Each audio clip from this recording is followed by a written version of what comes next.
রাজিম বিসমিল্লাহির রহমানির রহিম। বাংলাদেশ জামাত ইসলামী ফতুল্লা উত্তর 9 নম্বর ওয়ার্ড কর্তৃক কেন্দ্র ঘোষিত গণসংযোগ পক্ষ উপলক্ষে আমরা বাংলাদেশ জামাত ইসলামী চাচ্ছে ন্যায় ও ইনসাফ ভিত্তিক সমাজ প্রতিষ্ঠার জন্য।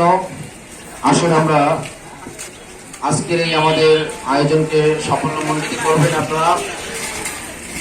আমরা সকলেই চাই বাংলাদেশের স্বাধীনতার 54 বছর বাংলাদেশে কোরআনের আইন চালু হয়নি, তাই আমাদের মুসলমান হিসেবে কর্তব্য বাংলাদেশের জন্য কোরআনের আইন চালু হয়। আমরা সেই প্রচেষ্টা চালিয়ে যাচ্ছি।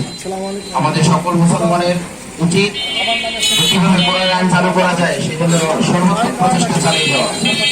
আমাদের কেন্দ্র ঘোষিত গণসংযোগ পক্ষ উপলক্ষে সদস্য সংগ্রহ চলছে। আসুন আপনি এই সদস্য সংগ্রহে অংশগ্রহণ করুন। আমাদের গণসংযোগ পক্ষ উপলক্ষে যে সদস্য সংগ্রহের ফরম আছে, ফরম পূরণ করে আপনি গর্বিত কাজে অংশগ্রহণ করুন এবং বাংলাদেশকে একটি সন্ত্রাসমুক্ত দেশ হিসেবে গড়ার জন্য, মাদক মুক্ত দেশ হিসেবে গড়ার জন্য, টেন্ডারবাজ মুক্ত দেশ হিসেবে গড়ার জন্য বাংলাদেশ জামাত ইসলামী আপ্রাণ চেষ্টা চালিয়ে যাচ্ছে।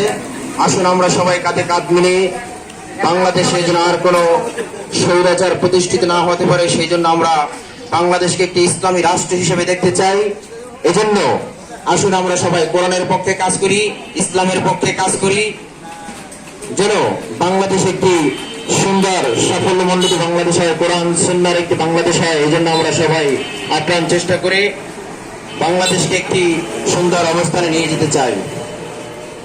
আজকের কার্যক্রম এখানেই উদ্বোধন ঘোষণা করে আমার সংক্ষিপ্ত আলোচনা শেষ করছি। আসসালামু আলাইকুম ওয়া রাহমাতুল্লাহ।